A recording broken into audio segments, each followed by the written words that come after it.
Hola, me da mucho gusto el estar con ustedes a través de este nuevo episodio de nuestro podcast Removiendo el Avispero. Me presento, mi nombre es Alejandro Carrillo Lázaro y les saludo desde la ciudad de Morelia, Michoacán, la ciudad de la Cantera Rosa, capital del estado de Michoacán, conocido por su comida, por sus tradiciones, como el Día de Muertos y la danza de los viejitos. Desde Michoacán les envío un gran saludo a quienes nos escuchan de otras entidades del país, pero también a nuestros podcasters que residen en Estados Unidos, a los cuales les agradecemos que religiosamente cada viernes nos estén escuchando. En este sexto episodio de Removiendo el Avispero hablaremos de la reforma político-electoral que ha presentado el presidente Andrés Manuel López Obrador al Congreso de la Unión y que tendrá por parte de la Cámara de Diputados diversos foros de discusión sobre el tema. Hoy esto ocupará nuestra agenda. Les agradezco mucho el tiempo y espacio que le dedican a escucharnos. Aquí comenzamos. Antes de llegar al memorioso de la semana, el día de hoy tenemos un invitado especial. Además de ser muy especial para mí por ser mi hermano, él es un estudiante que está por terminar la carrera de Economía en el Instituto Tecnológico Autónomo de México y le pedí que para este episodio nos hiciera el enorme favor de explicarnos lo que es la inflación. El término lo hemos escuchado muchas veces durante este tiempo de pandemia y se ha disparado últimamente para alcanzar récords importantes. A tal grado que este jueves el INEGI arrojó que la inflación en junio alcanzó los 7.99 puntos porcentuales. Sin más preámbulo, les dejo la voz de Carlos Carrillo Lázaro hablando de la inflación.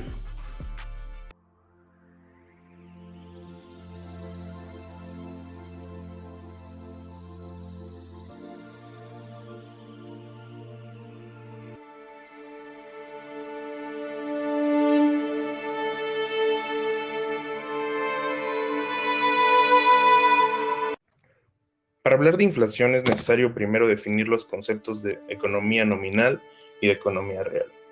La economía real se encarga de entender las relaciones de los individuos con la materia, su producción, su consumo, su distribución, y la economía nominal se encarga de dotar a esa materia con un valor en específico, es decir, un sistema de precios determinado en términos de la sustituibilidad de un bien por otro.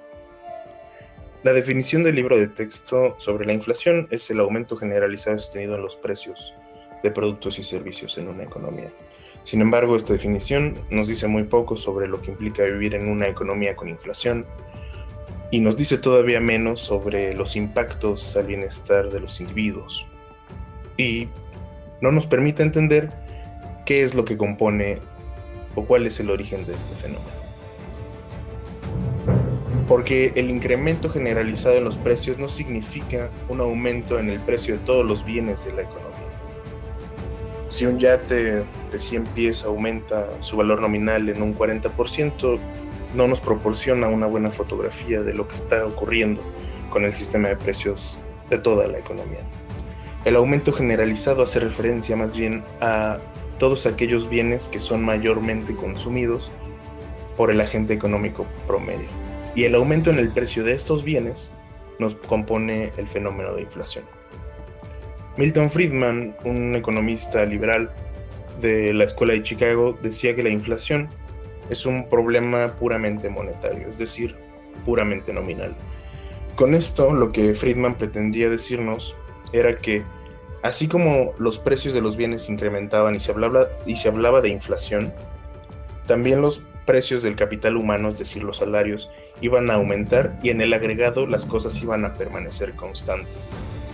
Guillermo Calvo, un economista argentino, en 1983 escribió un artículo en el que decía que existe cierta rigidez en el sistema de precios de una economía y que no todos los precios pueden incrementar tan fácilmente. Por ejemplo, los salarios. Un salario presenta siempre una rigidez jurídica. Los salarios que se negocian al inicio del año por contrato no pueden modificarse sino hasta el año siguiente. Por lo que si la inflación al final del primer trimestre es del 6% y el incremento salarial fue únicamente del 2%, hubo una pérdida de poder adquisitivo del 4%. Es decir, los precios de los bienes y servicios de una economía suben más y más rápidamente que la cantidad de pesos que yo tengo para gastar.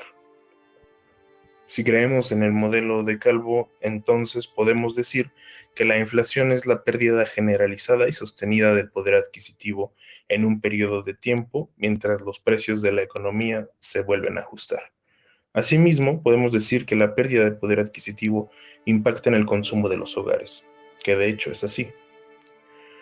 Entonces, la inflación no es un fenómeno puramente monetario, como decía Milton Friedman, y de hecho, la pérdida de poder adquisitivo perjudica a los hogares. Por lo tanto, hablar de inflación siempre va a ser hablar de poder adquisitivo, y hablar de poder adquisitivo siempre implica hablar de un análisis de bienestar social. Y podemos concluir que un incremento en el sistema de precios desproporcionado, como es casi siempre, implica una pérdida en bienestar social, un malestar social.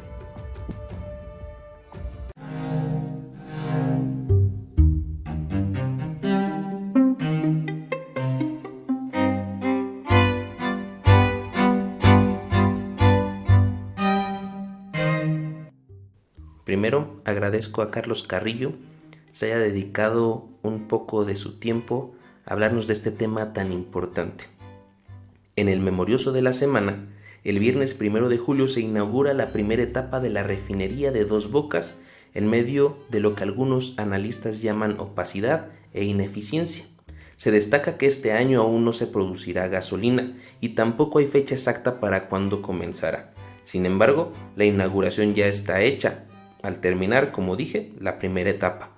Algo así como si usted hiciera una fiesta de graduación a medio camino de terminar la escuela. El martes 5 de julio, la tormenta tropical Bonnie, ubicada en el Pacífico mexicano en las costas de Guerrero, se convertiría en huracán, dejando lluvias a su paso en las entidades cercanas y colindantes del estado de Guerrero, Michoacán, Oaxaca. El miércoles 6 de julio, Finlandia y Suecia dieron un paso definitivo para ser miembros de la OTAN con la firma de los 30 embajadores de los países de la alianza, lo cual les permitirá a ambas naciones tener un asiento en las reuniones de esta organización. Esto es significativo, ahora por lo que acontece en Ucrania.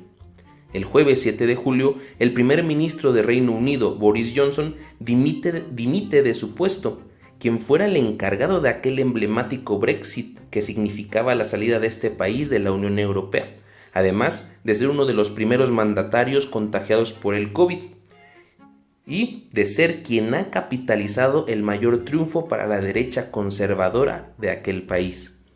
Se despidió este jueves con la frase: "Nadie es indispensable en la vida política".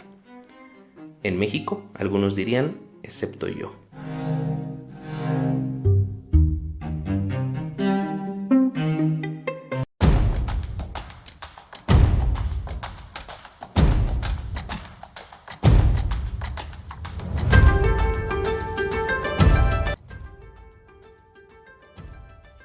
El pasado jueves 28 de abril, el presidente Andrés Manuel presentó ante la Cámara de Diputados su propuesta de reforma electoral. Esto no es novedad. Cada sexenio los presidentes han presentado ante el Congreso las ideas que consideran pertinentes para que constituyan un modelo más viable en la plataforma política y electoral de México. No es inusual que alguien que haya pasado por un escrutinio vea las deficiencias y necesidades en su implementación. El propósito de estas reformas siempre debe ser generar una mayor cobertura de legitimidad a través de la legalidad a quienes llegan a ocupar cargos de elección popular, además de generar mayor certidumbre y propiciar mejores bases para el desarrollo democrático de México. Otro fundamento no puede ser visto ni tomado en serio para cambiar las normas que rigen nuestro andamiaje electoral. Esto hasta el día 28 de abril, ya que dentro de esta propuesta hay algunos lineamientos. Aclaro que no lo son todos, que no van de la mano con los principios dichos segundos atrás. Lo que ustedes escucharán a través de mi voz, cuando abra comillas, serán partes de la exposición de motivos que acompañan la iniciativa presentada por el Ejecutivo. Seguramente algunos se preguntarán por qué hablaremos de la exposición de motivos y no como tal de los artículos a reformar. Bueno, justamente será porque es en este apartado que quien legisla explica sus razones, sus convicciones e inquietudes para modificar la norma. Es aquí donde se encuentra el fundamento social, político y económico que motiva una iniciativa. Una segunda razón es que el documento presentado por el presidente está segmentado a cada una de las modificaciones que pretende, lo cual nos ayudará muchísimo en el desarrollo de esta primera parte de la reforma electoral 2022 aquí en nuestro avispero.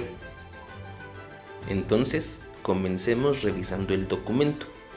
La conformación del Instituto Nacional de Elecciones y Consultas y de la Sala Superior del Tribunal Electoral del Poder Judicial de la Federación. Esto reforma los artículos 41 y 99 de la Constitución Política de los Estados Unidos Mexicanos. En primera instancia, podemos ver la desaparición del Instituto Nacional Electoral, para que ahora aparezca uno que además incluirá una de las plataformas electoreras más utilizadas por el gobierno, el de las consultas. Digo plataforma electorera porque los mecanismos de participación ciudadana ahí están en la ley. No son consultas, son plebiscitos y referéndums, con reglas muy específicas. Posteriormente, del cambio de nombre o de la aparición de una nueva institución, podemos observar una nueva forma en que se conformará este instituto.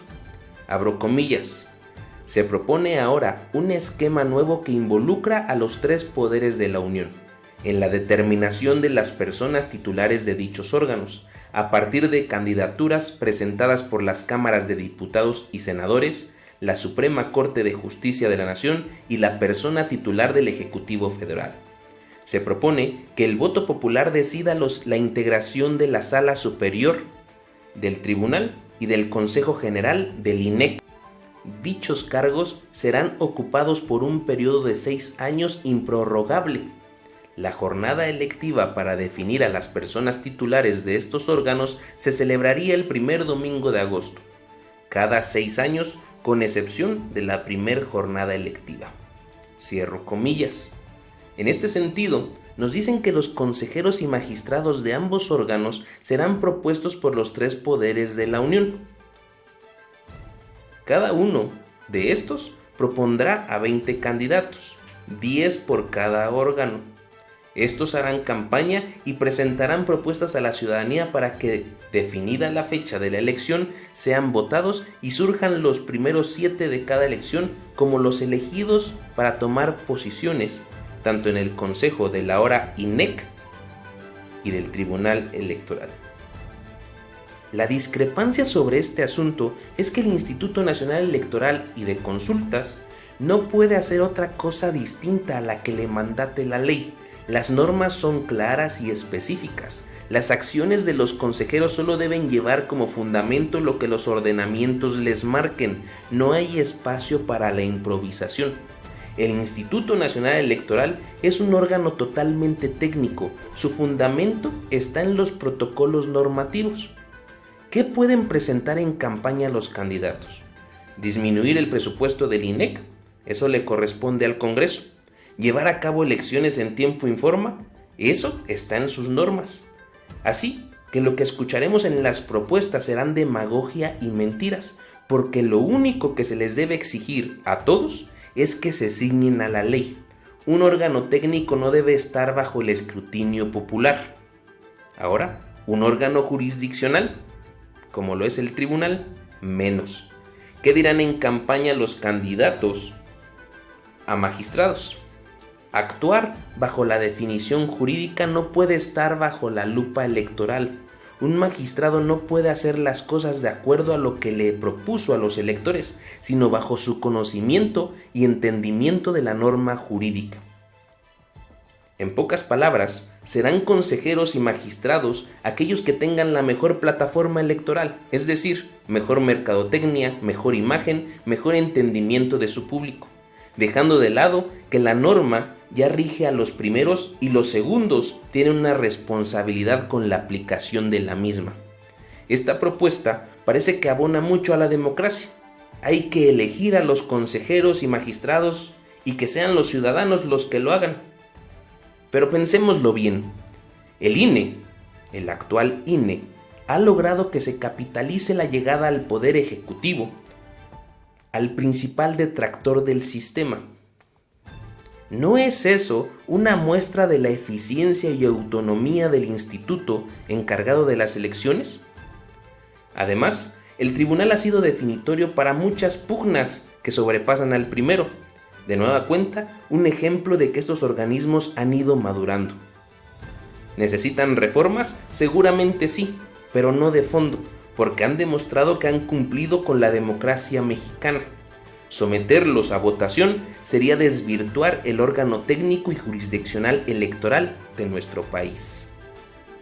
Otra parte de esta iniciativa es la que pretende la elección mediante sistemas de listas por entidad federativa y reducción del número de legisladoras y legisladores federales. Esta propuesta reforma los artículos 51, 52, 53, 54, 55, 56, 60, 63, 116 y 122 de la Constitución Política de los Estados Unidos Mexicanos. Reducir la cantidad de diputados y diputadas federales en el país suena como un sueño y como una solicitud exigida popularmente. Cuando Enrique Peña Nieto hizo esta propuesta, porque no es nueva, hay que aclararlo, se le llegó a preguntar a algunos mexicanos lo que pensaban de disminuir de 500 a 300 a los diputados, a lo que mucha gente contestó que los disminuyan a todos, ¿para qué los queremos? Bueno, pues el presidente con mayor aceptación popular ha hecho la propuesta de nueva cuenta y en su exposición de motivos dice lo siguiente, abro comillas: la crisis de representación política es una de las principales características de las llamadas democracias contemporáneas. En México, desde hace décadas, se cuestiona la legitimidad de las personas legisladoras en general, pero marcadamente de los plurinominales. En la presente iniciativa se propone un método de elección que busca mejorar la representación ciudadana depositada en las cámaras del Congreso de la Unión, con la reducción del número de sus integrantes y su elección mediante una sola lista por entidad federativa. La Cámara de Diputados quedaría conformada por 300 curules, es decir, se eliminarían 200. El Senado de la República quedaría integrado por 96 escaños, pasando de 128 a 96. Su elección será a través del sistema de listas por entidad federativa. La aplicación de este método daría como resultado la representación plural más amplia existente en la historia del país. Cierro comillas. Qué emocionante suena, ¿a poco no? El presidente menciona que el hecho de que ahora sea una lista propuesta por cada partido la que en su forma ordinal defina quiénes llegarán al Congreso es para que estos se obliguen a caminar por su territorio, rompiendo el esquema de los distritos electorales. Como ustedes saben, actualmente los diputados federales se eligen mediante los distritos federales. Quienes hacen campaña son electos de forma directa y al reverso de la boleta se vota de forma indirecta por una lista que contiene los nombres de quienes serán elegidos de forma proporcional e indirecta, a los cuales llamamos plurinominales. Los primeros se eligen en 300 distritos electorales a lo largo del territorio nacional. Los segundos son 200 nombres que se encuentran en esta lista. Esto actualmente.